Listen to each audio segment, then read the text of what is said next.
You are now tuned in to the War Party Paranormal Radio Show, where we will be discussing actual audio and visual clips captured during the team's investigations. Hear firsthand eyewitness accounts from fellow team members and special guests. Now smash that like, subscribe, and follow button, and let's get ready to welcome team leader and your host, Eric Vanderlaan, and tech specialist and co-host, Mike Del Coro.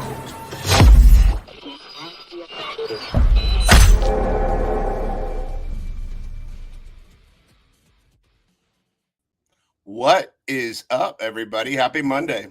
I'm Eric Vanderlaan. I'm your host of the War Party Paranormal Radio Show and team leader of War Party Paranormal Research.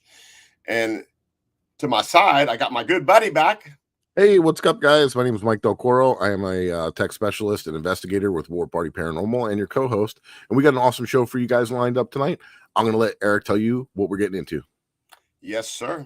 We got an amazing guest. We like to change it up. So we try to bring in unique people that are from the paranormal world.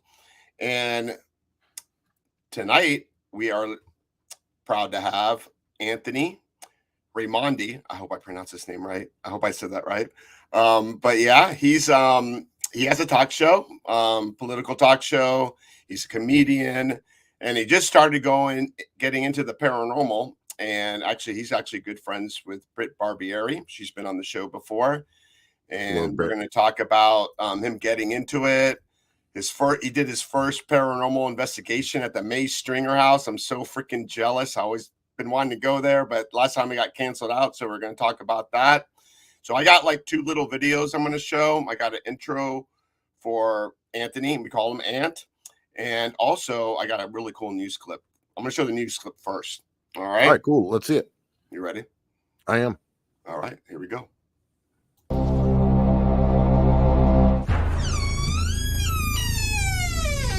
This 14-room Victorian mansion in Brooksville is said to be the most real haunted house in Florida. The May Stringer house, built in the 1800s, was home to doctors, lawyers, and various families in the past 2 centuries. But with that history comes sadness. At least 9 tragic deaths behind these doors. Those spirits still remain trapped, according to ghost hunters.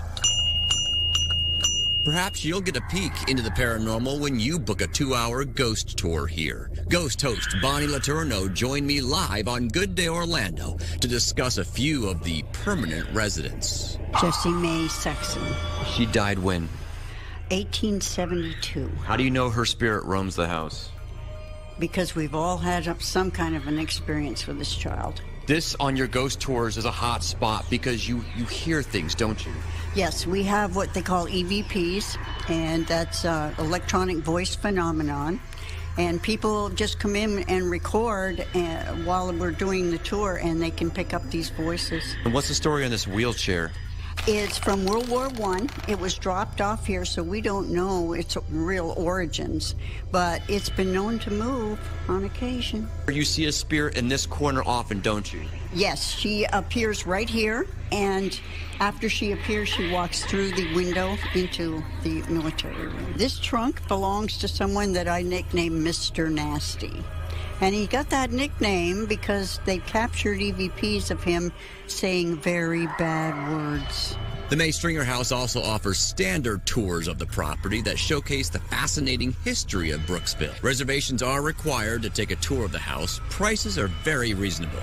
In Hernando County, David Martin, Fox News. Awesome. So we get a little bit of history.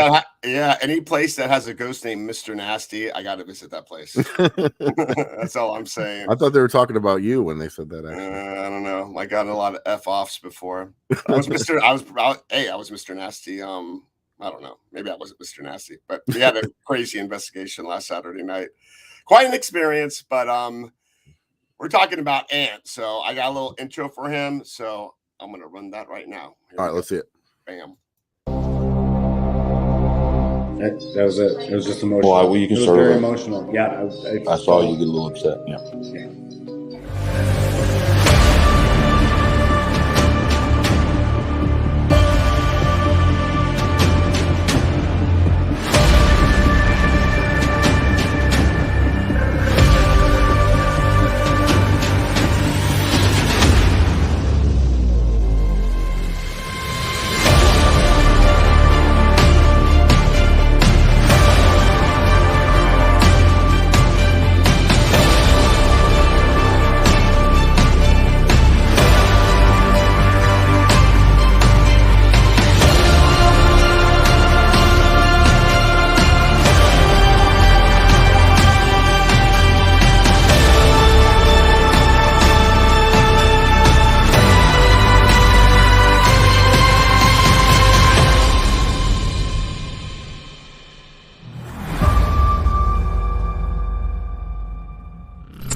don't Awesome. get you pumped, I don't know what will. Right? I'm ready.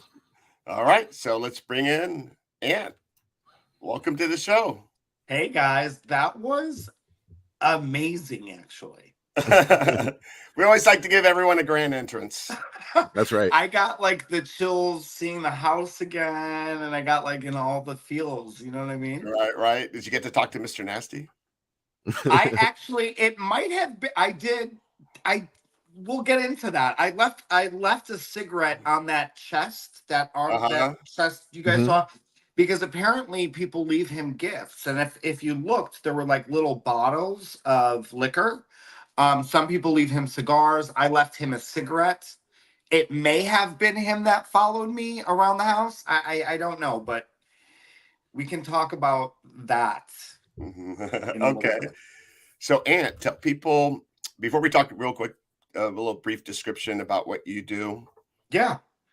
So I'm a social media content creator, independent journalist. I do mostly political comedy / comedy and commentary for a lot of current events and news that is going on. So very controversial, but that's okay. So it's ghost hunting, right? So, yeah, true. There you go. We're always controversial, so we don't mind it. Yeah. So how did you get into the paranormal? The May Stringer was your first paranormal investigation, right? Yeah. So I before the show and previously we had talked about it, ever since I was a little kid, ever since I can remember, I'd always been kind of followed by spirits and always caught feelings when I walked into a place, kind of knew that something had happened there, if it was tragic. You got the feels. In the field, got the feels. I always said, I was able to always catch sense of people who I had passed throughout my whole life. So I had met Britt, and we became really good friends. And I kind of said, hey, I would like to kind of dabble into the paranormal world a little bit, and I think it would be super cool. And she's like, I know the perfect place. So I drove up and met up with her and hung out with her and her brother, and my partner and I went, and I had a great experience. And you're out west in Cape Coral, right? Yeah, so I'm in Southwest Florida. I've been here for about 3.5 years. I'm originally from Chicago. Okay, so we know a lot of places down there that we can take you to. Yeah, I'm totally. We're gonna make you a pro in no time, Ant. Listen, there might be some times though, you guys. I mean, I will throw my hands up in the air and run out of the house. So that's okay. That's all right. We've had people do that before. Okay. So I mean, but it's like when you start capturing some of this stuff, right, and you start going, wow, there's really something to this. It almost like opens up your curiosity, and especially being a journalist and doing some of the stuff, you're into doing research and checking it out and finding out the truth about things. So, when you get out there and you do an investigation like this and you're like, wow, this is legit. There's actually stuff going on. It's got to intrigue you and almost be addicting, right? Because that's kind of how I was. Like when I first started doing it, I was like, man, this is wild. I got to get to the bottom of this. What's going on? Mike met me. He never turned back. That's right. Yeah. And when you're an inquisitive person, like you have that mind that you kind of open up to all things and you want to know all the things. Right. When things happen through your life that you're like, it's kind of unexplainable. And you hear other stories that relate to yours, you want to know more. You also, I think a piece of us as like a human, we want to know what happens to people after we go. Like, there's some type of connection. There's some type of connection to people we have lost, all through history, the Egyptians and the Romans and every continent on earth has had depictions of life after death. Exactly. So for us and they're all ignorant, for us to be ignorant to it, it would be kind of weird. So yes, I want to investigate that. And and it's funny that they fear it. Yeah, well, it's also funny that you say that because they're all very similar too, right? And this was even back to the time where they didn't have ships to travel between continents, and you go back to their writings and stuff, and they're all very, very similar. So that's not a coincidence, you know what I mean? But yeah, no, I agree, and it's definitely wild, and being, like you said, being a human being and wanting to know what's next, and to understand some of the things that we've witnessed and seen. So Yeah. what You got was to have a little crazy in you too. So I just got to throw that in there. That's right. I have a little bit of that. Listen, I'm a 80s born, 90s raised kid. So like There you go. I the classic horror movies for me. That you Mhm. know, I was an 8-year-old watching Nightmare on Elm Street. Probably not the healthiest thing, Yeah. but my mom also smoked in her in our Buick. So I'm That's still funny. here. I'm Same here. Yeah, that's my generation right there. Except it was an Oldsmobile, There you go. green There you vinyl interior. Yeah. Yeah, we all sat in the front seat and Yep. you know, bench seats and roll down No seat windows. belts. Yeah. Yeah, good times. I want to go back to Right. that Right. So for when sure. was your first paranormal? Do you remember your first paranormal experience and what happened? And So when I was 13 years old, I used to babysit for my cousins, my mom's sister's kids, and she would work late nights at a diner. And she had a house that was built in roughly the 60s, between 1950 and 1960. And I was terrified of the basement, even when parents were home. Well, I babysat. There's Britt. So I babysat one summer, and the kids were asleep, and I continued to hear laughing children, and I was like, "This is impossible." And I walked upstairs, and the kids are sound asleep. I went back downstairs, and then the footsteps followed me downstairs. So I went back up. oh, There was wow. nothing there. Now I'm freaked. Okay. And I've always been a dramatic person. And so I called my mom because, you know, my mom was kind of, you know, just there making sure that everything was okay. I was 13, 14 years old. So I'm like, Mom, there's somebody in the house. She's like, Oh, you're being dramatic. Stop it. There's nobody in the house. It's a duplex. You're connected to another house. Like, if God forbid something happens, there's neighbors. So long story short, I had went into the living room. That basement door had a latch on it, and it literally pushed open and then Oh, wow.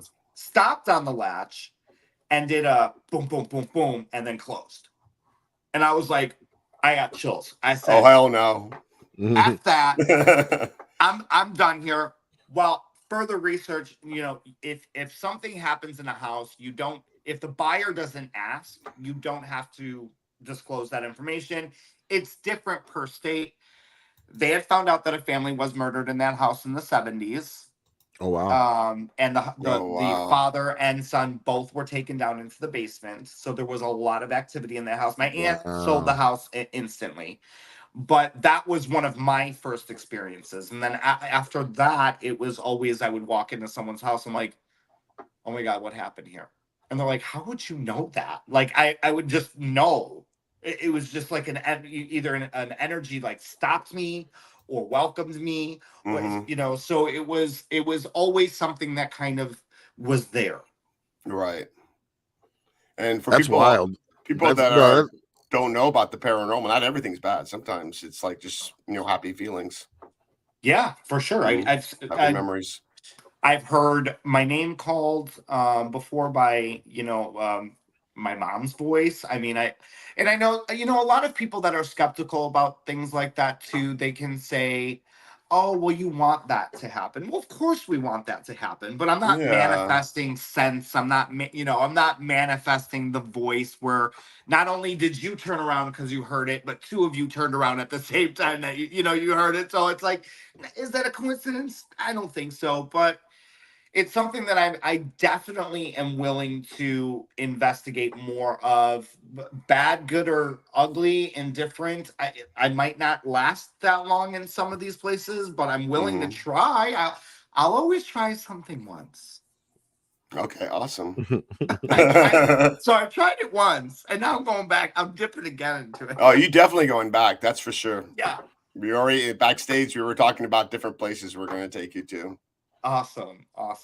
So the May Stringer. So that's for Yeah. people that don't know. That's like an old Victorian home. It's a museum now. It was built in I think around 1870. Am I right? I 1870. believe that's right. I don't know the history, but it's known as the most haunted house in all of Florida. And Okay, so Ant, when we were talking backstage, you said that when you walk into a place, you can sense things right away. What did you sense when you walked in there? When I walked in, I was able to recognize that there were people walking around besides us. Not a negative feeling off the bat. I can't say I got a negative feeling at all, except for the one entity that I actually needed some coaching even after Maystringer, from my good friend Britt, because I didn't know how to handle what happened for the days that followed when I was, or actually the week that had followed when I got home. Okay, very cool. Yeah. And you had like an emotional experience. I was watching the videos there. Yeah. So first of all, when you guys started getting down into it and investigating, like what kind of things were happening? Like what parts of the house were like more active? Anything crazy So happen? yeah, so I feel like when you go into a place and you kind of know what happened in each room, or you know of things that happen in each room, you're automatically expecting those things to happen in those rooms, but that's not the case. So, and I learned that off the bat. So, Mm-hmm. I feel like the most activity that we had was when we were up in the attic. I know that they had told us that there were a couple of children that used to that would linger in the attic. Mm-hmm. You know, I saw a couple of toys kind of get pushed. You know, Troy and I were kind of standing at the corner of the cabinet, or of the attic, and he's That's like, very cool. You got to come and see this." And I was like, so I'm standing there and I'm like, there was like no breeze. It was like a kind of like a balloon string that was tied onto one of the pipes, and it Mm-hmm. was steady. And then we would kind of look at it and start talking to her, and then it was like somebody kept going like this to it. And so we're like, okay, that was pretty cool. And then I gave the cigarette to the Mr. Nasty's chest that was in the attic. And then when we had done the flashlight, turned the lights off, asked questions, did the flashlight, it was very, very receptive to everything that had Oh, to do wow. with me. That's very So cool. I must have, every time Britt would say, is it Anthony that you want to talk to? And the light came on. Oh, And I was like, wow. does he remind you of somebody, or do you know him? Didn't come on. Does he remind you of somebody? Light came on. So I was like, Right. okay, and that one was different than the one that was in that corner that you saw in the first video, the corner of the kitchen where they said it's got that woman in it. Yeah. The one in the attic was probably a kid, probably. Okay. Then as we were going downstairs, I was the last one on the staircase coming down. Troy was in front of me, Britt, my partner, and somebody just kind of went like this on the back of my neck. And I'm like, Troy, Troy, you gotta move faster, dude. I'm like, and he's like, and Troy's the type of person where he likes that stuff, you know? So he was like, what, did you get touched? And I was like, dude, somebody just went whoop on the back of my neck. It like literally felt like each tip. And he's like, all right, all right. So he's going down the stairs.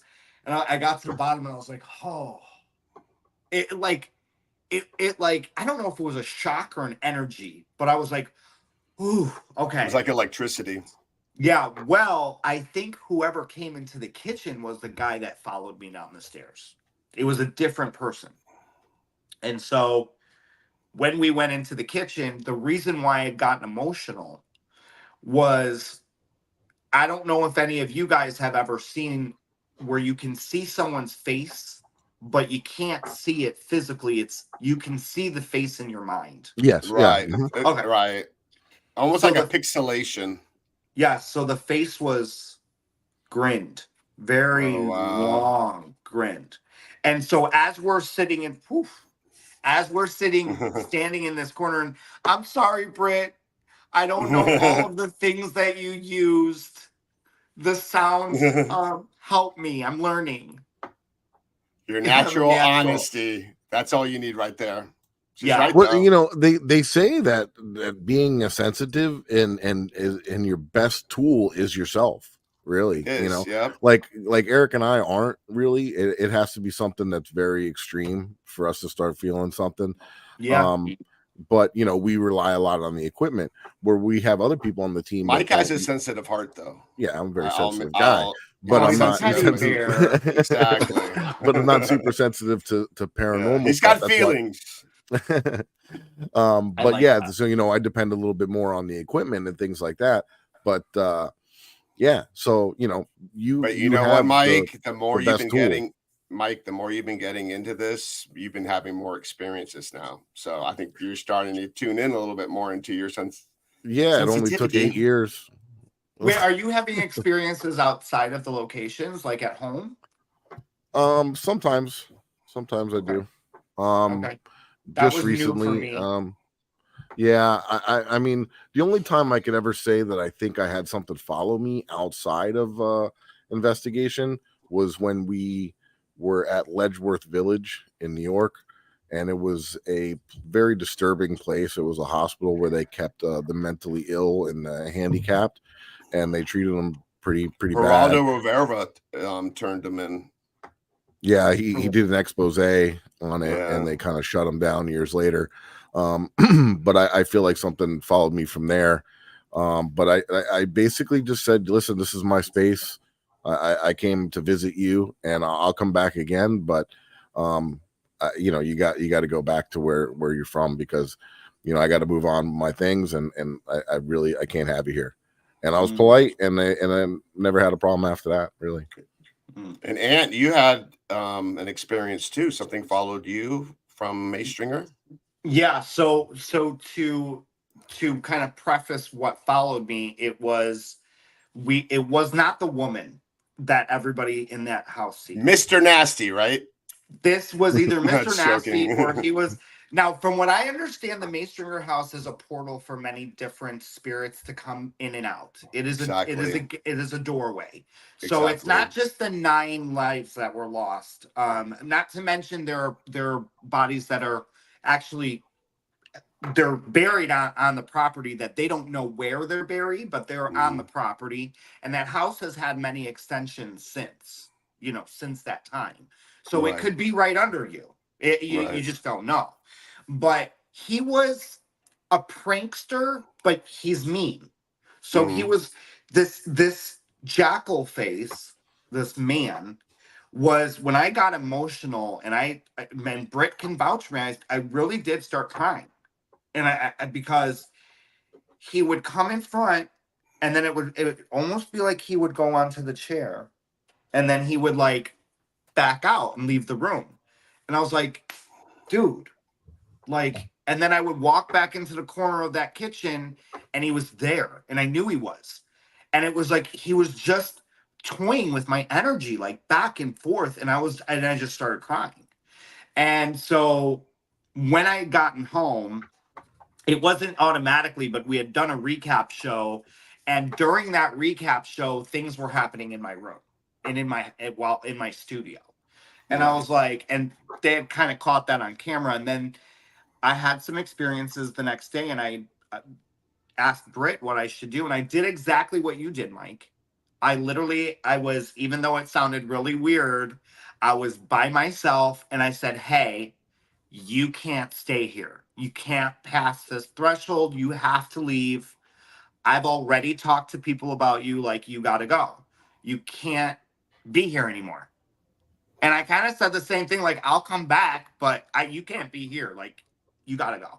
Yep. And it was just, the next day was just, the rest of the day was great. The next day was great. I haven't felt it since. I would say from my experience, most of the time that'll do it. Not always, where they might have to call a team like us to come in and investigate, and then do a cleansing and a clearing of the home and different type things. There's but repetitive I would say follow-up that they have to do. It's not just like a one-time thing. They got to keep on doing cleansing, commanding it to leave like you did. And sometimes it takes longer than it took you. And one of our investigators experienced something like that. So you just gotta stick with it and not give up. Yeah, I think this one gets bored. This one got bored. Yeah. Like, that's the type of entity he was. Like, I think he was like, whatever. And he like walked out. Like, Yeah. he was like, he fed on your fear too. He Yeah. probably fed off that. But then Yes. once you realize, all right, this guy's, I'm not getting the reactions out of him as I wanted now, so I'm out of here. Yeah. And I'm sure I'm going to get stronger and stronger throughout. I not to get into faith, but I do have faith. So I try to do that as well. But what I like the most about this whole paranormal thing is like, it transcends all things. Like, it goes past race, orientation, politics, exactly, religion, all of it. Like, that's not a thing. It is a world that none of that exists in, that literally anybody can connect to if they allow themselves to. And that's what's so interesting to me. Yeah, and it's, and that's one thing too, is there's so many different types of people in the paranormal community, and they're all searching for that one common answer. And everybody, and for the majority, there's drama and everything, right? But for the majority, everybody gets along, and because we're all fighting the same fight, we're all searching for the answers. Yeah, and that's a really good way to put it. And that, it's all we want to do is just compare and see what people are getting, and well, we want answers, right? So yeah exactly. Yeah. But definitely. So Mike, we're like we got to pay some bills. Oh, was that time already? All right. Yeah, it's flying by. Yeah, and we were talking about backstage, and we were talking about the show that we have called The Haunted Files on Paraflix. Paraflix is actually making KGRA, the show that we're broadcasting right now, a premier partner. So they're working together, which is awesome. So what a coincidence! Nothing's coincidence. So I'm gonna run. Interrupting. Sorry. Yeah. Oh, I'll strangle you when I see you. I'm gonna mute you. Okay. So I'm gonna show the trailer for the episode that we just launched last week. Check it out.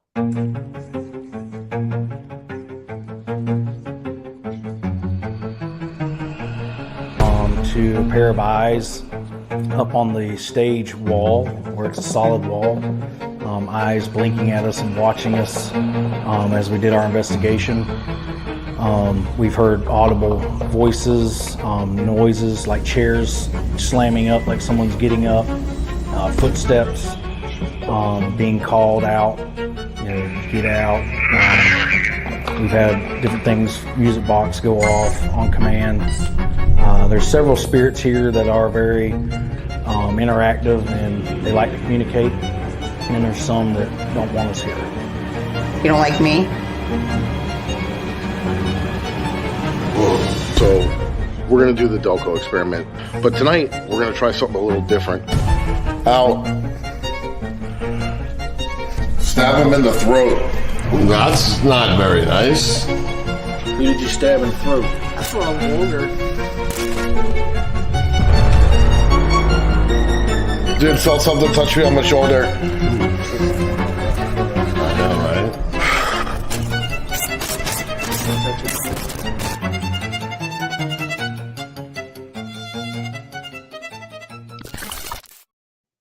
Anthony's probably like, Britt, who are these guys? What are they doing? Wait, you guys are, listen, Mike, you don't understand. I will jump on your back. Like, I would be so freaked out.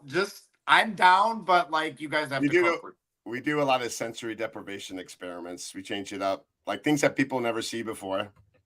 Yeah, in that experiment there too, we did something new. It was actually called transcranial direct current stimulation. Yep. Where you put these probes on your head. I'm like a mad scientist over here. I'm always fooling around with Mike. Stuff. And you put these probes actually on your head, and they send pulses, like micro pulses, into your brain. Supposed to help you. Yeah, they use it for depression. They use it for, like, some people use it while they study or while they're learning an instrument to help open up your cognitive thinking. And I wanted to combine that with the sensory deprivation, and was like a whole new thing, man. I felt. Do you like know something... what the Estes session is, Ant? Well, I'm trying to wrap my mind around shock therapy. What? Yeah, there's a lot more to it. No, I don't know what esthetician is. Estes, yeah. The Estes. No, I don't know what that is. So we what it is you wear a blindfold, and then you wear headphones like this, and you listen to a spirit box sweeping the radio stations. Yeah, I've heard of the spirit box. Okay, so you put the spirit box on your headphones, and then you cover your eyes with a blindfold, and whoever's listening just repeats whatever they hear. And then somebody else is asking questions, so there's no influence. They can't hear what the other person's asking. We're trying to get intelligent responses of communication. So what I did is I combined that with a thing called the Gansfeld experiment, where the government was testing ESP. Mm-hmm. They would put red lights, basically red ping pong balls, over your eyes and shine a light, and you would listen to white noise, and they would test ESP, and people would have hallucinogenic type effects and different things. So we combined that with the spirit box, and we've been getting some really amazing results. Yeah, and if you're sensitive, it's like on steroids. Like your senses are like go crazy. We've had people like Patty Negree. I don't know if you heard of her. She's a famous medium. She's been on the show Ghost Adventures. Yeah, and she's done a lot of like deprivation experiments. She's been around for a while, and she said like that one blew her mind away. I got her to do it at an event in Virginia City. I mean, I'll do it. Are you guys in the room with me? Yeah, of course, yeah. You can tap out too if you don't. Yeah, if you don't because feel I mean, if I we would never push you. If I start going down the stairs backwards with your hand, yeah, I think we'll stop. I can explain that to people. See, what had happened was I ended up going with Eric and Mike to this place, and now my head spins in circles. No, I'm just kidding. So yeah, listen, I'm down. I mean, it'll be comedic for sure for me. It's safe. And we would never put you in any kind of harm. Okay. That's right. So we got the two other quick little ads we got to run here. So we'll be right back.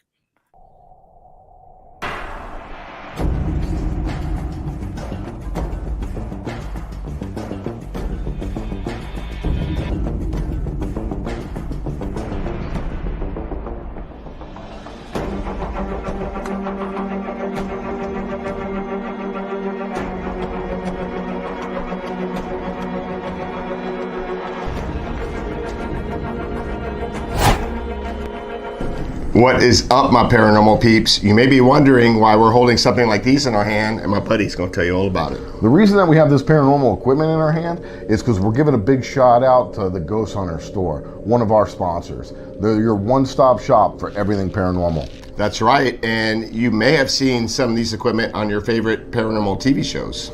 Exactly, especially the Haunted Files on Paraflix. Mike's got that right. All right, guys, so check them out. And if you use the code word Ghost Gone Wild, not Girls Gone Wild, Ghost Gone Wild, in your checkout, you'll get a discount on your purchase. Thank you, guys. Peace.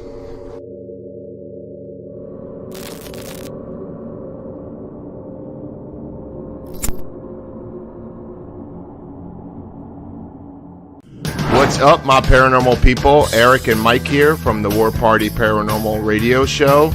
Wanting you to remember the importance of hydration. Remember, we hunt ghosts. We don't want to turn into ghosts. Dehydration can lead to inflammation and even degenerative disease. So hydration is crucial. Whether you're up all night investigating the paranormal, sky watching, or Bigfoot, Fuel Up Hydration System is designed to support motivation, concentration, and rejuvenation with the best immune-enhancing delivery system available today. Experience the benefits of Fuel Up with their Feel the Difference money-back guarantee. Visit fuelup.gg/warparty for their special offer that includes free shipping. Fuel Up for life. Hey, Eric, how do we do? It's awesome. All right. Well, maybe we should stick to hunting ghosts. I don't know if commercials is our thing. True that. Yep. Especially in here in Florida. The heat and humidity. I got my big water all the time. Yep, there you go. So I like that we hunt ghosts. We don't want to. Well, how does it go? Yeah, exactly. You don't want to be ghosts. We don't want to turn into ghosts. No, we really don't want to be ghosts. No. And if I am a ghost, I'll be coming back at you to haunt you in a friendly way. Yeah, I'm probably not leaving either. I'll be a prankster. Yeah. That would be me for sure. And I love that I'm getting to know everybody in the chat. Like, hi People are everyone. loving you. It's a lot of new people for me. Yeah. Supernatural Eye is Fran. She's on our team. She's okay. I told you about her. She's in Naples, so she's like, yes, not too far from you. Yeah. So we were talking to Ant, and we're gonna try to get him here down in South Florida. I think you would be a perfect trigger object at the Gold Coast Railroad Museum in the presidential car, and we just start discussing politics and see if we can rile things up. Yeah, would be. You'll love it. Ronald Reagan rode in that car. Did he? Yeah, he did. There's pictures of him all over the place. I wasn't a big fan of the Dare campaign, so maybe we could talk to him about his wife's little Dare campaign in the 90s. Exactly. We actually captured evidence of a Secret Service agent that got shot. Okay, great, Eric. You're gonna really? Am I gonna get shot? I mean, come on. No. What if I get shot?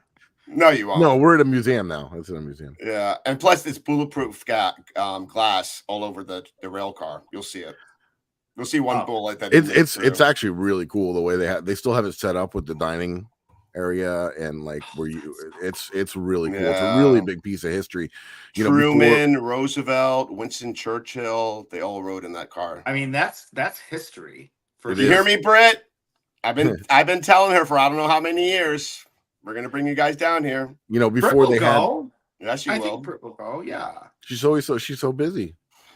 Yeah, she is really busy. But we'll find time. And it's like, how much more do I want to add onto my plate? Because I am busy with like the comedic political stuff. I do a lot for that community. Right. But I got time. I mean, I can always just, run around with some. Yeah. I think that's a really good idea. The Ferdinand Magellan would be perfect for you, man. What's that? The Ferdinand Magellan, the presidential car. Presidential car. That is a good idea. That's a good episode. Yeah. Yep. Yeah, that would be cool. Very cool. Mm-hmm. Kind of bridging the politics with the thing. Yep. Mm-hmm. Exactly. I mean, they have a segregation car. They have a double-decker California Zephyr. The Jim Crow. Yeah. Army medic car. Yeah, and we're talking about too, like, well, first of all, I think Florida has got a lot of history just in general, because of our land. And, from Key West all the way up to the Panhandle, we have a lot of stuff we can investigate. And growing up in Illinois, I mean, like I said before, it was like when I was a teenager, I don't know if anyone's ever seen the movie Munger Road. It's a horror movie. It's called Munger Road. Look it up. Look it up. I think it was a very low budget, but it was out. Like it did come out in theaters. That road is right behind my house that I grew up at. Oh, really? Like, grew up there when it was a dirt road, and now it's a fully paved road, and now it's gone to a 2-lane road. But when we were teenagers, it was, if you stopped on the track, there were supposed to be somebody that would push your car off the track, and a ghost train would come. Basically, your car would stop. You wouldn't be able, if you stopped on the track, you wouldn't be able to turn your car back on. Oh, I've heard of that place. Yeah. That's never happened to me. What did happen though, I was just driving down, because it would be the road to get to my house. So it was like the back way to get to my neighborhood. What did happen to me is all on both sides of it was just cornfields. It was just cornfields. It was like a summer night. And there was just a car out in the middle of the cornfield. There was just 2 headlights. And I told my girlfriend at the time, yes, I was dating a girl at the time. I told her, I said, "Yay!" That's surprising, guys.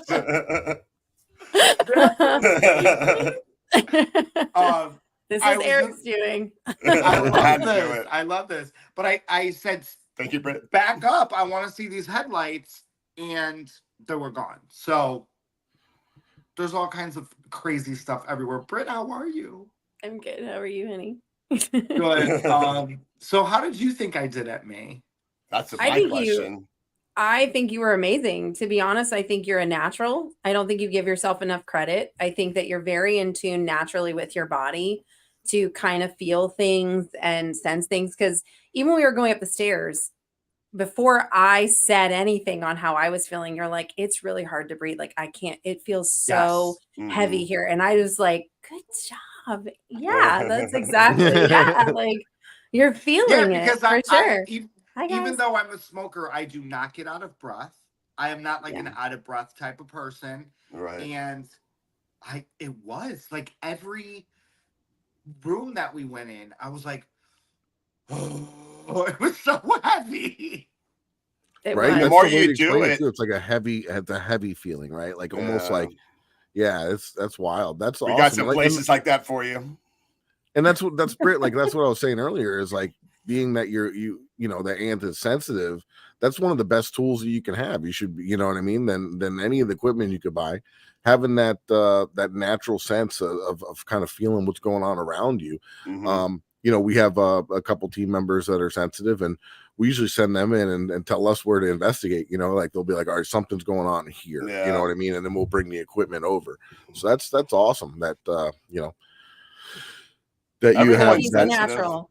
Everyone has sensitive. They just have to tap into it, and the more you do it, Ant, the better you'll get at it. So I thought it was super interesting, Britt, that a lot of your things that you did bring with you were drained before you even were able to use them. Yep, you were talking about the tripwire, right? Well, your portal, you said. My portal was completely blocked. Like the moment I got on the property, and it happened twice. I was just back there this past Thursday. It happened again. Couldn't get it to work. I walked all around the property. Couldn't get it to work. The battery was full. And even the other girl, Alicia, who works there all the time, she's like, this is really common. And then she goes, let me see if I can sync up to it. And even she couldn't. Like it was like there was a block on it. Like there's just not happening. So I was like, well, I guess we're just not using the portal. We'll just use the other device, which worked just fine. And how did it feel to get back into it? It's been a while since you've done an investigation, right? Not really that long. Oh, okay. No, it hadn't been that long. Just like probably 7 months. So that wasn't really too bad. It wasn't that bad. I think it's like riding a bike. Yeah. But it's good that you got activity, so that's awesome. Mm-hmm. Yeah, because this last time that you went without me, there was definitely even more activity, correct? Oh yeah, it was very active. Yeah, it was really, really crazy. And interestingly enough, a car pulled up outside and we're like, who's this car outside? So I, just being me, I was like, okay, spirits, who's outside? Go count the car. And it told us how many people were in the car. Oh, wow. And it said it right back on. Like they were very interactive, like responding through vocal and everything. Like you would have just been gone. You're like, I can't do this. Oh my God. I would be like, You've been crawling backwards, right? Not crawling, but maybe even running, like a run crawl. Exactly. Oh, and interestingly enough, Ant, when we were there and the box came through twice, a cat came through meowing. And yeah. And so I was like, did they have a cat? Was there any record of cat? And so basically what Autumn told me is that they have a ghost cat there. So we actually picked it up audibly of the ghost cat meowing in the middle of the parlor. Mm-hmm. I thought you were going to tell me that someone was like, Anthony, I'm out. No, you're Where's safe. No name. We missed him. Brett, you've been there before, right?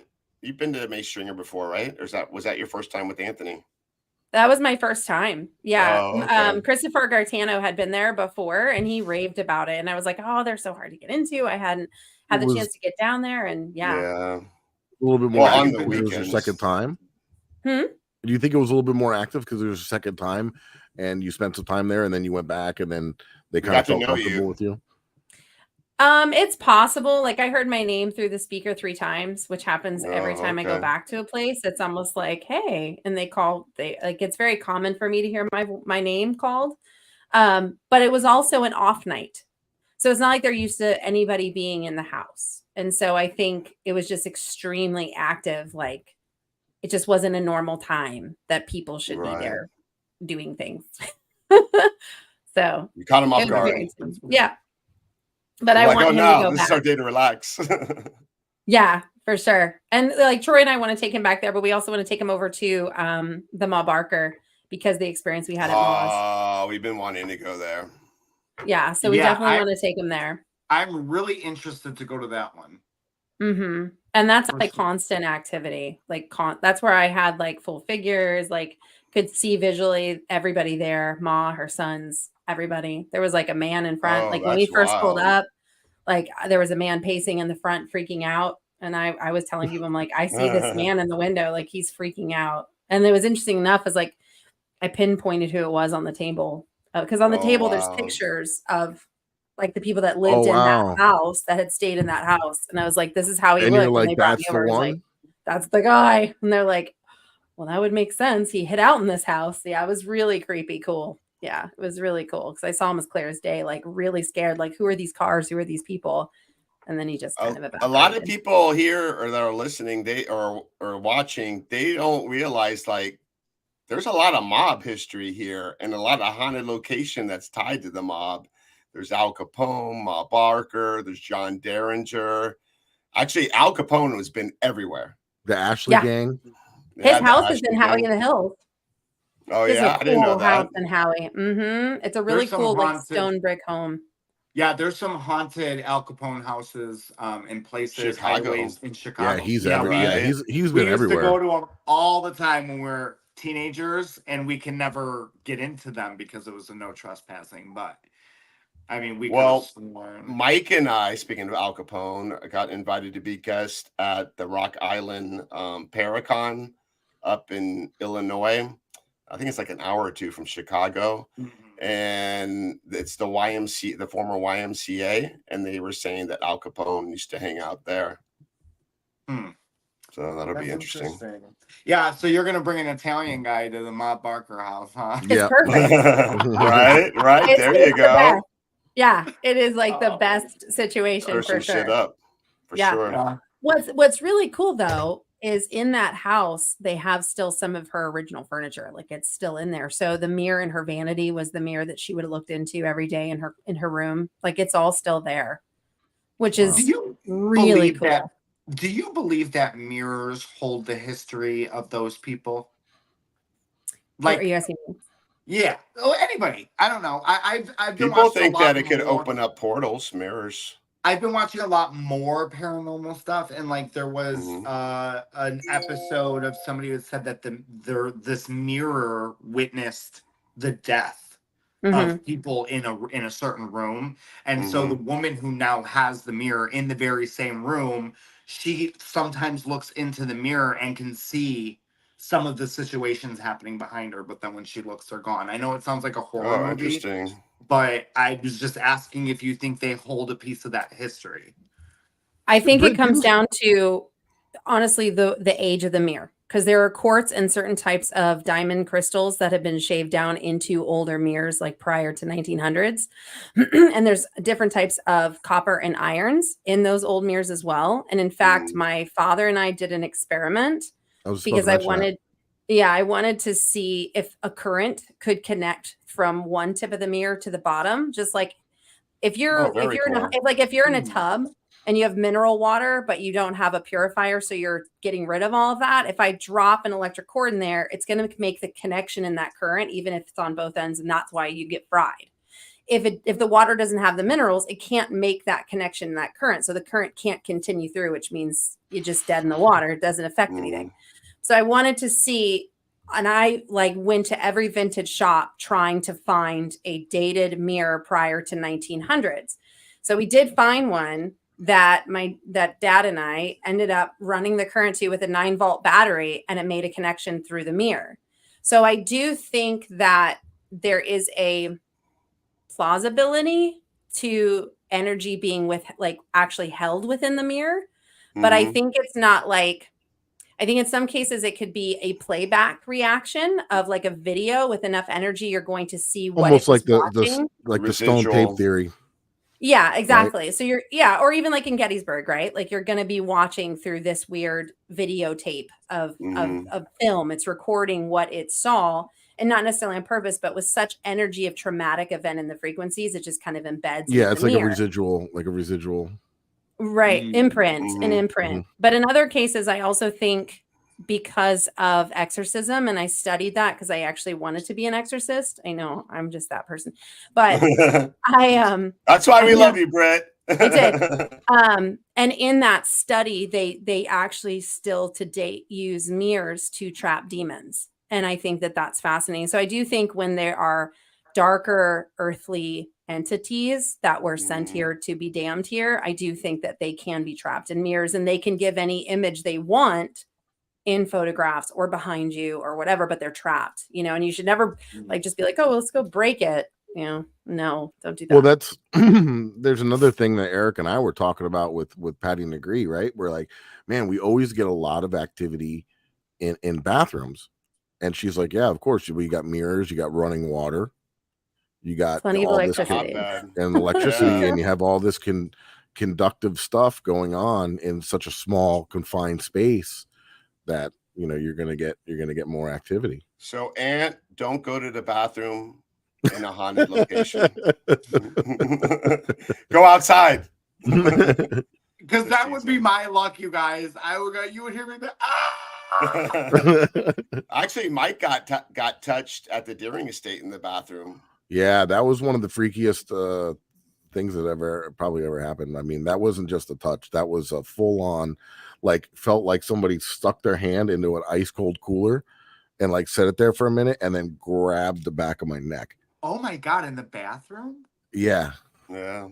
It freaked me out. Like, I have footage of it. I froze. Like, I freaked out. I was like, whatever you do, don't go to the prison showers, like at a haunted prison. Oh, I was gonna say I already know not to go to the prison shower. Yeah, we see a lot of activity at the Belle Glade Correctional Facility. The ones they see me walk in, they're gonna be like, "Hey, he's here." Yeah, bring a soap on a rope. Yeah, trigger object.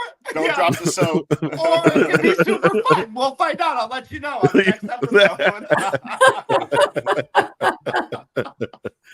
So on a serious note, I need to put on my compliant hat. Oh my God.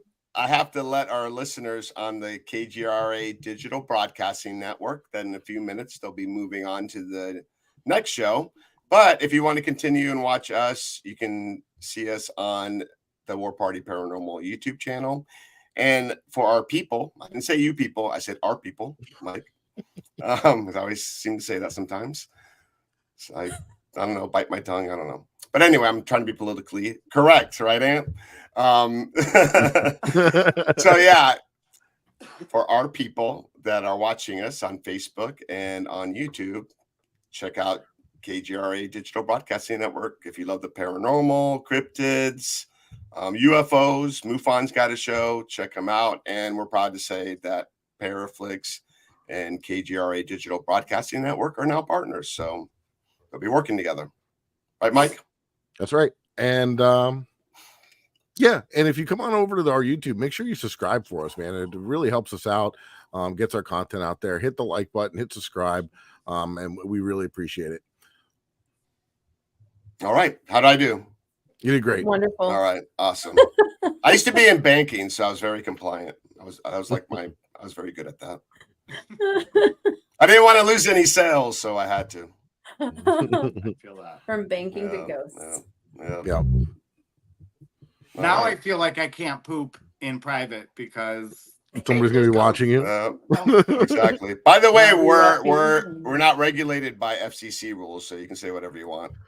Oh. It's interesting because that was a fear of mine for the longest time, like washing my face. Like I actually now only wash one eye at a time because I swear it's the truth. I won't like lean down and wash my whole face like and so you're not just like scrying. Come on, do you remember like 13 Ghosts when she was like in the bathroom and all of a sudden it was like so that like I want that stuck with me and I was like, no, I'm gonna be prepared. Like when this thing goes I feel like I'm gonna be ready.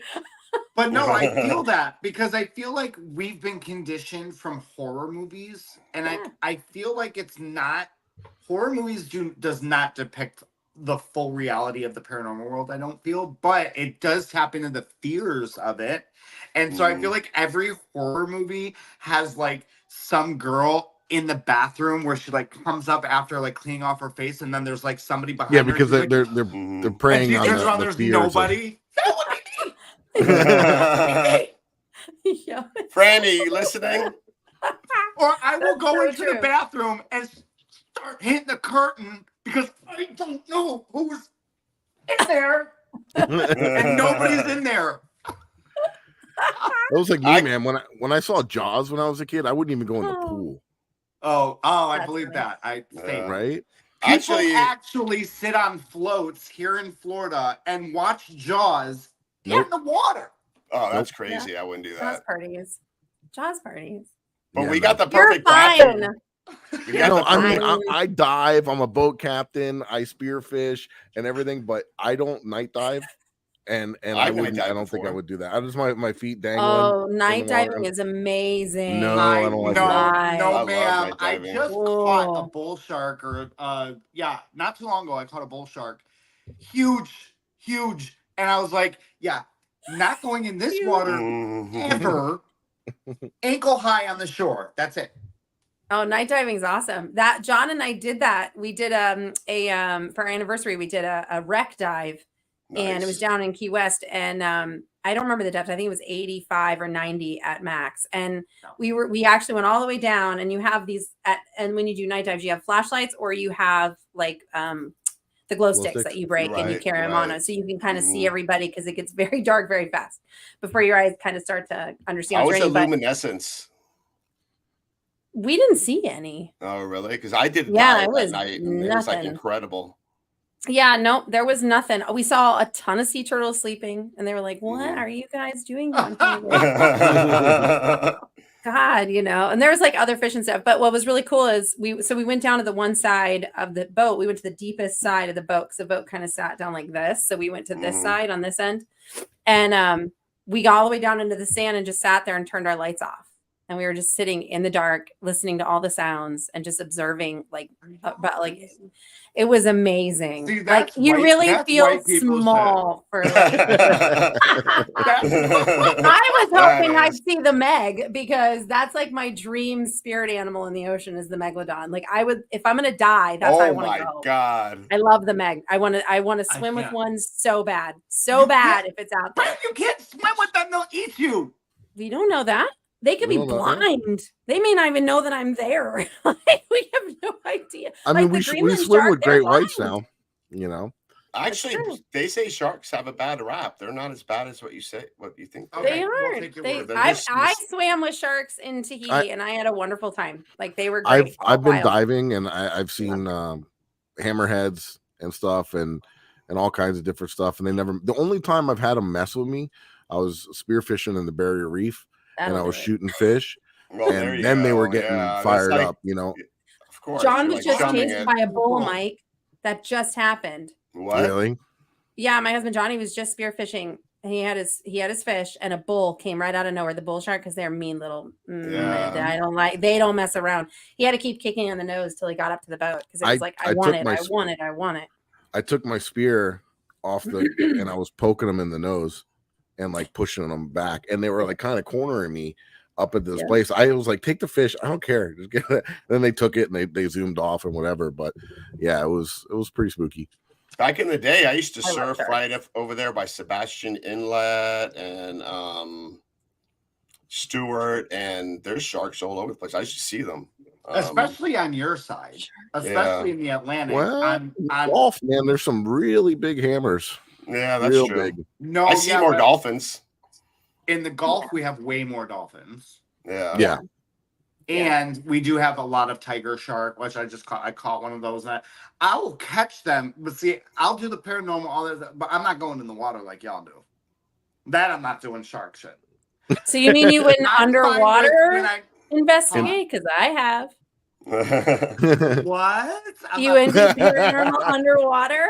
No, I'll put you in the shark cage. I'm trying to breathe walking into rooms. You want me to go underwater?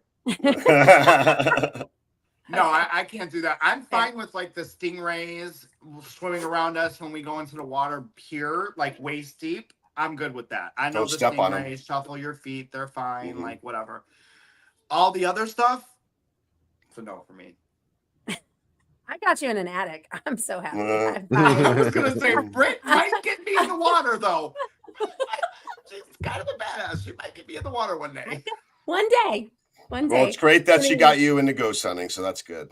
We're One gonna inch get at a you out time. there more. He was already in it. Like he didn't even realize it, but he was already in it before he was in it. He didn't realize it. That's facts. Yeah, that's facts. So you guys are coming out with a YouTube video about the Mace Stringer, right? For like a whole episode? Yeah, didn't you like guys film? Weren't you guys there filming or doing something? We were, but we're gonna go back for a full episode. Yeah. Oh, okay, cool. Mm-hmm. And do you have something out now, or you're working All on teasers. something? All teasers. Oh, Yep. okay. And where can people it's find new that? information. That is, well, Ant will promote it. I know on your page too, Ant, but the collective space is going to be Bat Paranormal. Okay. And you can find that. And I know Ant's been promoting that too. WFT Paranormal is different, right? That is no more. It's Bat Paranormal now. Mm-hmm. Okay. Because that's what I the BAT, so it's B.A.T Paranormal, that represents Brittany, Anthony, and Troy. So that very cool. Yeah. Okay, very cool. And we still have other members that still pop in, but the main head man is Ant getting involved in this. Well, Britt, we're gonna have to do a collab and go investigate with all you guys. Oh, for sure. I told them, I was like, we have to go to South Florida. We have to go with War Party. Yeah. I mean, we were telling Ant backstage about Aerojet rocket facility out in the Everglades, where I discovered that place from watching a python hunting show. Yep, I remember you telling me. You hear that, Ant? They go there to look for pythons at that facility. So yeah, it's super active. It was in operation between the 50s and 60s, and the father of rocketry, Jack Parsons. I don't know if you're familiar with him. He created Aerojet, and he dabbled into the occult and was friends with Aleister Crowley. So people there now have been practicing satanic rituals, Santeria, and I just had a weird experience I never had before, which I never got. But it's a very cool place to check out. Watch it on the Haunted Files. I was going to say, wasn't that an episode on the Haunted Files? Not yet. Not yet. Okay, yet. so you must have We shared filmed something or something. Okay. Oh, I yeah. remember it. We did a show on it, a War Party show, where we talked about the evidence and stuff. Okay, that must be what We've I done a remember. couple I remember things out there seeing because we've been out something. there a few times, but we don't have an official episode of it, just like clips and stuff. So yeah. Zip Yeah. it. Yeah, there's a lot of places. There's a lot of places. I have a lot of places I want to take Ant to just because I hate the overpicked areas. Too many overpicked areas are just, you don't really get anything new. I don't think the energy really is as much as like what's in your mind in some places. Yeah, I think that happens. You build it up so much in your head that you're like, oh man, this is going to be great. And then you go there and then it might not be as active as you hoped it would be. And you're like a little bit crushed, but I feel that some places like that, like, I thought Waverly Hills was awesome. Like the just to get there and see the structural place and the history behind it, but it wasn't as active as I hoped it might have been, but it's kind of like that. I sum it up to, it's like fishing.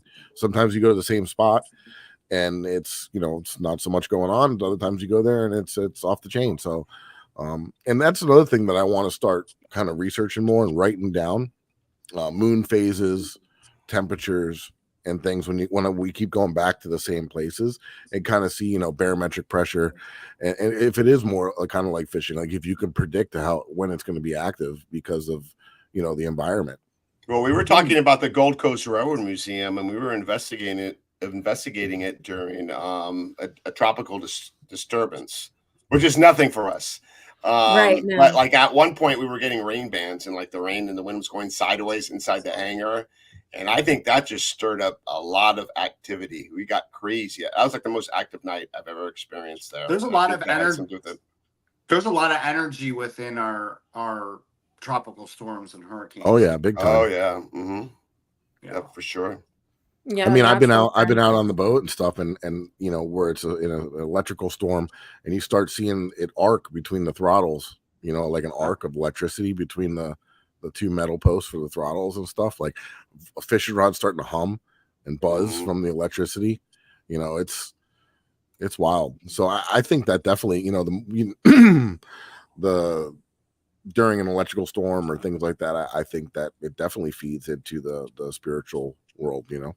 Stay tuned for Mike's Frankenstein experiment coming. Yeah, that's coming next. Soon. But that, you know, you're onto something, Mike, because that was a study I did in Gettysburg 11 years ago, was during electric storms, when the battlefield would get the highest charge of electricity was when the lightning bolts would hit the ground.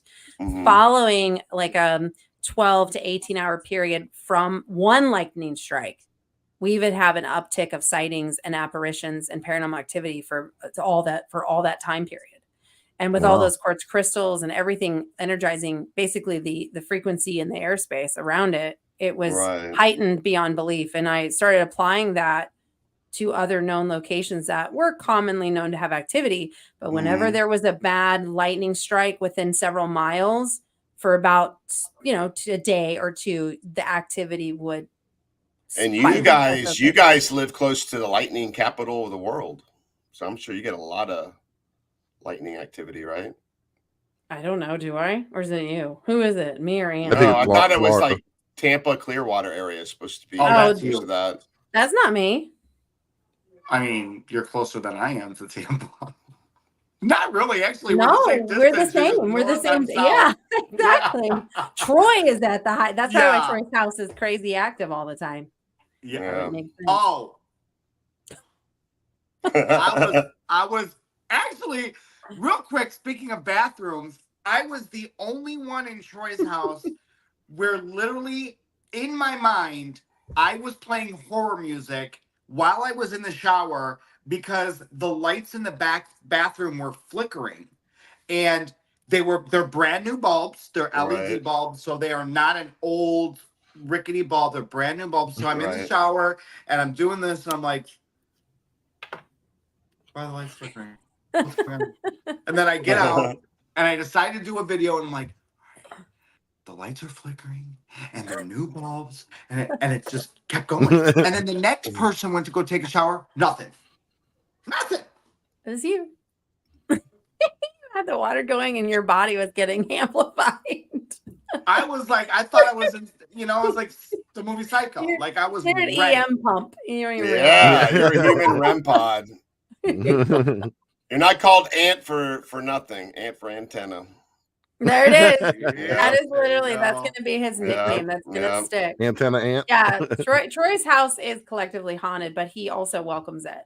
So there are, like, he does have ghosts that come and go. Oh, he asks them to come with him. Yeah. He totally has like a true blue haunted house. You don't know who's going to pop up at his manor, but it's a really cool, and you never feel like scared or worried, or it's a very peaceful, like they know that they can relax there. So. Very That's cool. Where he lives in a true. It's actually really true. Like I would wake up in the middle of the, like at like 6 a.m. while everyone is still asleep and it's still kind of dark out, and kind of went down into the living room, and I just laid on the couch, and you know, he's got everything that everybody else would think is so creepy, but I think it's so cool. And I'm just like, and I felt a sense of peace, and I was like, this is nice. Whereas my house is like beachy, like white and shells and mermaids and paddles. It's like night and day, complete opposite. But it goes to show it doesn't matter how light or dark your house is. It can be peaceful either way. Oh yeah, definitely. True. Yeah. I mean, most of the places that we investigated, it's all like, you know, happy, peaceful energy. It's just people like it was like their most special place, the most memorable time when they were living, and they don't want to leave the place. I mean, Britt, I was telling you about the Ann Stevens house. There's a little girl, like back, I guess when Ann Stevens first built the house, there's a little girl, damn it, I can't remember her name, that used to always hang out there and play over there. And she ended up dying like in her 90s or 99, but she's very active there. She comes back as a little girl. And Wow. we've gotten crazy evidence of that. And that was, I guess, her most memorable and happiest time when she was living, was being a little girl in that house and playing Where around. is this? Where is this? Casadega. That was the other house I was going to take you to if I May want to Stringer go had fallen through. there. Yeah. They have a portal in the backyard, and you know, like the old school like reindeers for Christmas, the big plastic ones that light up. Yeah. They got something like that, but I think it's a dog, and they turned it into a REM pods, so they call it like a REM dog. And there's a portal out back, and the thing goes off like for no reason. It's really wild. Wow, that's neat. Yeah, That's it's a very awesome. cool place, Casadega. Yeah, Casadega is a very Very spiritual. Very, very unique spot. My brother has a friend who's actually buried in the cemetery there. And a interesting. few years back, we went back and visited him in the cemetery. Yeah. Okay. Yeah, Troy. Cool. Of course he does. I mean, I don't know why that makes sense. I don't know why he wanted to be buried there, but yeah, that's where he has to be buried. So pretty cool. All right, so we're at the time of the show where you guys just plug yourselves and tell people where they can find you and anything that's upcoming, any type of events, anything you want to let people know. Yeah, so, shout out where people that don't know where to follow you on social media, things of that nature. So BAT Bat Paranormal, if you want to follow our Instagram, that is going to be the landing spot for most of the paranormal stuff. But I am Conservative Ant, ANT, on all platforms. You can find me everywhere. My next event is actually in Staten Island. I will be doing a trafficking awareness event. So come on out. You know, the flyer will be out soon. We are giving all of the proceeds for that event to victims and to helping to actually search and rescue for victims in the United States. So I do a lot of different things like that. So that is my next one, and I'm super excited for it because I haven't been to the Northeast yet, and people keep asking me, they're like, "I want to see you from. I'm from Georgia." And I always end up in Texas, you know, Florida, but I'm going to Staten Island. And you got a link tree, like if people want to like help and donate for that. Yes. It'll be in my link tree. So the organization currently that I have in there is called Change Unchained. So it is an organization that actually builds tiny homes for women that are saved from trafficking. So they are rehabilitated on the land and then brought back into society. It's an awesome, awesome organization. And you got amazing merchandise. I'm gonna buy one of those hats. Do you sell merchandise? I do. It's called your Patriot hats. Gear. Officialpatriotgear.com. That's in my link tree as well. And it's got a Florida flair. It does. Oh, do you have a hat? That one's gonna hold on. I'll get it. It's March 22nd. It'll be off. All right, cool. I want to get one for sure. The recent one today was like killer. The hat promo today for the 27th. I want one of those. That's very cool. Yeah. By the way, the owner of the company is an awesome guy. His name is Ian Wendt. Patriot to me means no political party. If you are an American and you are a patriot of the country. It doesn't matter if you're a Democrat or Republican. It does not matter. You are an American, you're a patriot, and you stand with your brothers and sisters. So that is why I love Patriot Gear so much. So yeah, I designed this one because, you know, I'm the Florida boy and I had to add a little to it. So there you go. That's good. That's my favorite. Yeah, I'm gonna get one for sure. And Britt, where can people find you on social media and things of that nature? The same places over at Brit Investigates on Insta, and then also the Paranormal Mama. Both of those I handle myself. One is a fun-loving kind of like get to know me as a mom and what I do day to day, and then the other one is all strictly for my my work. No, my strict work on like appearances or anything I do on TV or anything I do in the field. A lot of times when I'm asked to handle a case, I think it's interesting. People think that I'm around like going like this all day long. Like, here I am. I'm not that person. Like, I don't ever bring my camera out. I always forget. I just handle what I need to handle and I take care of it and I'm gone. So whatever I am allowed to talk about, I will post, but obviously it's more of an information page on cryptids, UFOs, and the paranormal in a whole. Awesome. And by the way, I want to thank you, and Mike and I want to thank you for your cameo appearance on our Haunted Files episode. Yeah, that was awesome. I appreciate you guys reaching out. I loved it. That was awesome. You guys got great evidence, and truly crazy. It was. Yeah, that was great. Really, yeah. Really and good stuff. If you guys want to check that episode out, it was Lake of Death. So that was a Halloween special that we did, but it's still up there, so you can check it out. And Lake Okeechobee, it's haunted. Yeah, we did an investigation on a boat out there, and it was pretty wild. In the water? Why are we on the water again? Florida vibes, man. Well, there was a town that had flooded, and it was underwater. Oh, and it was also in an area where they found thousands of remains, bones of Native American. It was like an ancient burial site, I guess. And it was even like there was like an old newspaper article where one of the pioneers came across it, and he said it looked like a pumpkin patch because there were so many skulls. Like, wow, that's how wild. Yeah, that is awesome. Yeah. I mean, that's crazy. Awesome. And on top of that, there's been a lot of UFO. There's been a lot of UFO sightings there too. Mm-hmm. Florida has a lot of UFO sightings. Actually, I haven't told Brett yet, but that's like another one of my. We'll get into it another day. I think I was visited by a UFO when I was 7. But anyways, that's a whole other day. I love it. I think that the American Indian in general, like that whole, like I've done an episode before on my conspiracy podcast on skinwalkers. Like the whole. I'm big into conspiracies as well. Oh, so, and we got to take you to Ortona, the mounds I was telling you about that go back 250 AD. There's a serpent mound. There used to be a half moon mound that they dug up and built roads. Used the Shellman to build roads because they didn't know what it was, and built like a cemetery like back in the early 1900s. So I think that stirred stuff up. But for sure.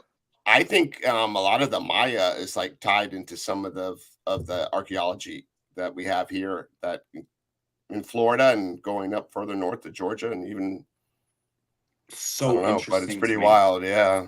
So interesting. I'm down for all of it, guys.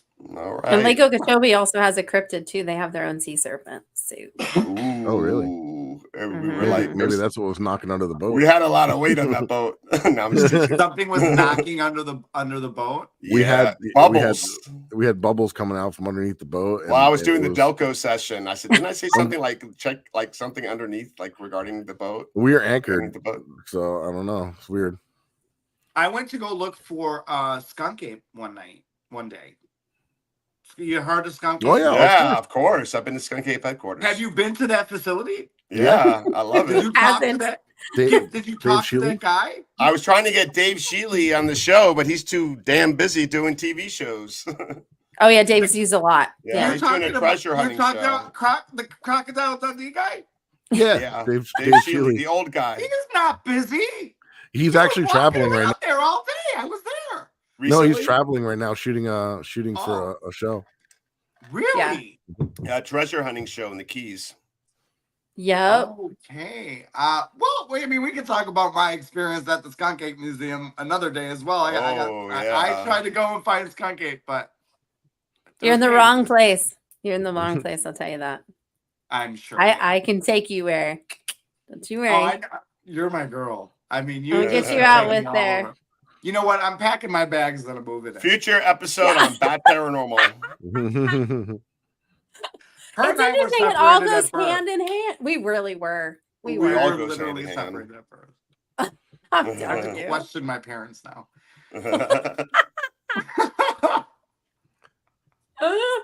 No, I told you before. I was like, our souls knew each other before in heaven, and we're like, 100%.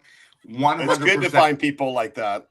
Wait, I have a quick story before we go though. So one of my very best friends, Barbie, it was the same thing from the day we met. It was twin flames. We were like, we had to know each other. We had to know each other in a previous life. Like hands down. We met with this woman who read us, okay? And she did a read on us. And really? I'm so sorry. This stuff always happens. Somebody just walked out and walked back in the hallway. So anyway, this woman said that her and I were married at one point in the medieval time, like in the medieval days. And really? her and I looked at each other and I go, was I like tying up her corset and saying, girl, you go out with anybody you want and we'll just pretend we're married the whole time? She's like, yes, absolutely. Oh, that's funny. That's hilarious. So anyways, I believe in past lives. So we were separated souls. I love it. You never know. And you guys caught somebody walking in on me on the show. I actually heard a voice. Always happen. But always happens to me. Your house is still active? Well, no, this is a different one. No. Oh, really? Yeah, yes, but it's not the house. It's me. 100%. Oh, okay. Yeah. All right, Ant. We're definitely meeting up for sure. We got to arrange something. We'll stay in touch. All right, guys. And if you want to find any of my the haunted file, any info on the haunted files, merchandise, war party stuff, and different things, you can check out my website, FLA paranormalresearcher.com. It's also got a blog on there. It's a different all kinds of tidbits of information and links to all my social media accounts. And Eric, what about you? So you can find me, my personal stuff, at Ghost Hunter of South Florida. I'm on TikTok, YouTube, Facebook, Instagram. And then for the team, all you have to do is go to warpartyparanormal.com. You'll find everything there linked to us.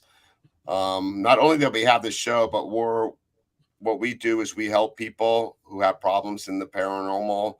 So if you know anyone in our area where we can travel, it doesn't matter, reach out to us. We're very passionate about helping people and in the paranormal. We don't charge for our services. More importantly, we're non-for-profit.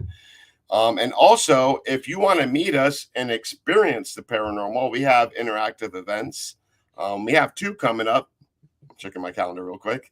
But we have the Old Davie Schoolhouse that will be on April. Super haunted. That's going to be on April 19th. And then the week before that, on Saturday, the 13th, we had the Old Davie Schoolhouse, Yesteryear Village. And that's like the Disney World of ghost hunting, because there's different buildings in this living museum. They're all historical buildings that were going to be demolished at one point all around the Florida area, and they brought them to this one place, Yesteryear Village, and restored them back to their glory. And the most famous one is the Riddle House that was featured on Ghost Adventures. Used to be a former funeral parlor.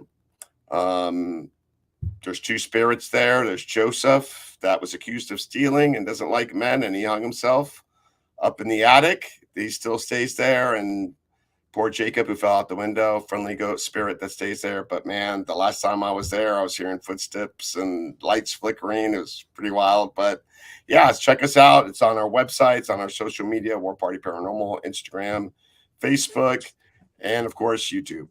And KGRA. And Paraflix. And Paraflix, yep. And don't forget to watch the Haunted Files, too. That's right. So, Anthony, thank you for coming on. It was a blast. Thank you, Anthony. Thank you, Britt. Yeah, thank you, Britt, for sure. Thanks for popping in. It's always good to see you. And we'll catch you all next time. Keep it spooky, guys. Same time next Monday, 9 o'clock. Peace.